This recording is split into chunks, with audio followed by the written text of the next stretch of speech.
Assalamualaikum warahmatullahi wabarakatuh. Pada video kali ini kita akan belajar tentang teori kedatangan Islam di Nusantara. Sebelumnya perkenalkan, nama saya Salmanur Aini.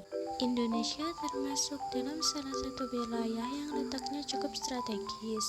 Wilayah Indonesia banyak dilalui oleh para pedagang yang berasal dari Timur Tengah, Hindia, Malaka, dan Cina. Sebagian besar pedagang tersebut memeluk agama Islam.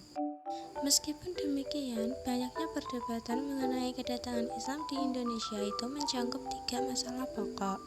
Yang pertama yaitu, dari mana sih tempat asal kedatangan Islam bisa masuk ke Indonesia?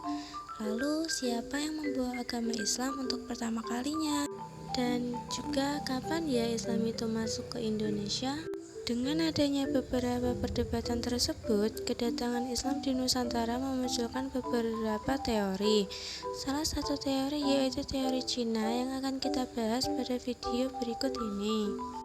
Teori Cina yang mengatakan bahwa agama Islam masuk ke Nusantara yaitu abad ke-7 dan dibawa oleh para saudagar Cina yang sejak dulu dikenal sebagai pedagang di Indonesia. Para pedagang dari Cina ini sudah beragama Islam kemudian menyebarkan agama Islam ke Nusantara.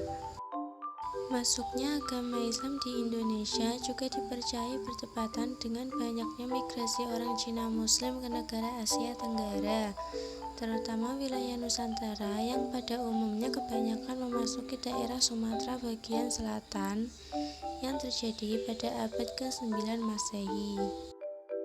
Teori Cina ini juga didasarkan pada beberapa bukti. Yang pertama, banyaknya jumlah pendakwa yang berasal dari keturunan Cina. Terdapat penjelasan mengenai Kesultanan Demak yang didirikan oleh Raden Patah yang merupakan keturunan dari Cina. Adanya cetakan penulisan gelar-gelar raja Islam yang ditulis dengan tulisan istilah Cina. Bukti yang terakhir yaitu, terdapat pada masjid di Indonesia yang memiliki arsitektur Cina seperti contohnya Masjid Cheng Ho di Surabaya. Laksamana Cheng Ho sendiri dipercaya sebagai penjelajah Muslim Cina yang turut menyebarkan Islam di Nusantara. Meskipun didukung oleh beberapa bukti, teori Cina juga memiliki kelemahannya. Pasalnya, teori Cina tidak menjelaskan awal masuknya Islam ke Nusantara. Teori Cina hanya menjelaskan peranan Cina dalam pemberitaan yang memuat bukti-bukti Islam telah datang ke Nusantara. Perkembangan agama Islam dikembangkan oleh berbagai golongan, yakni para pedagang, mubalik, sufi, dan para wali. Di antara sekian banyak wali, yang terkenal adalah Wali Songo.